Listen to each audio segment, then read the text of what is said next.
जय जगन्नाथ। ଏବେ ଆମର ପୂଜାପୂଜି ସାରିଲା। ସମସ୍ତଙ୍କୁ ମୋ ତରଫରୁ ସାବିତ୍ରୀ ଅମାବାସ୍ୟା ପାଇଁ ଅନେକ ଅନେକ ଶୁଭେଚ୍ଛା ଓ ଶୁଭକାମନା।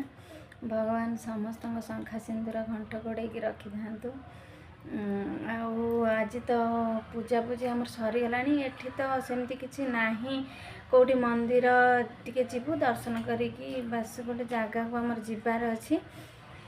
ଯାଇକି ମନ୍ଦିରରୁ ଆମେ ସେପଟେ ପଳାଇବୁ। ସେଥିପାଇଁ ଘରେ ତ ମୁଁ ସବୁବେଳେ ପୂଜା ହିଁ କରେ। ଘରେ ମୁଁ ମାନେ ଏଠି ଆସିଲେଣି ଯେତିକି ବର୍ଷ ହେଲାଣି ମୁଁ ଘରେ ହିଁ ପୂଜା କରେ। ଘରେ ହିଁ ମୋର ପୂଜା କରିକି ମୋ ଶଙ୍ଖା ସିନ୍ଦୁର ମୋ ଶାଢ଼ୀ ମୁଁ ପିନ୍ଧେ। ଆଉ ଆଜି ତ ସେପଟେ ଯିବୁ ବୋଲି ମୁଁ ଆଉ ଶାଢ଼ୀ ଫାଢ଼ୀ ପିନ୍ଧିନି। ତ ଆମେ ଏବେ ବାହାରିବୁ।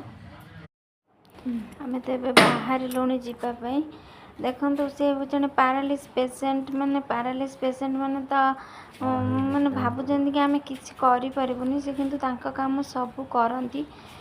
ମାନେ ଗାଡ଼ି ନିଜେ ହିଁ ବାହାର କରୁଛନ୍ତି, ନିଜେ ହିଁ ଗାଡ଼ି ସେ ଉଠାନ୍ତି ଉପରକୁ।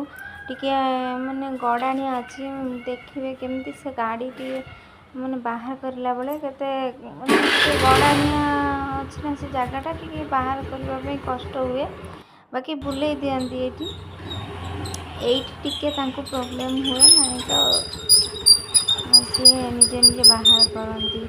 ଆମେ ଆସିକି ଏଠି ଖାଇବାକୁ ମୁଁ ତାଙ୍କୁ ଦେଲି। ସେ ମାନେ ଆଗରୁ ତ ଖାଇପାରୁନଥିଲେ ନିଜେ, ଏବେ ଖାଉଛନ୍ତି ହାତରେ।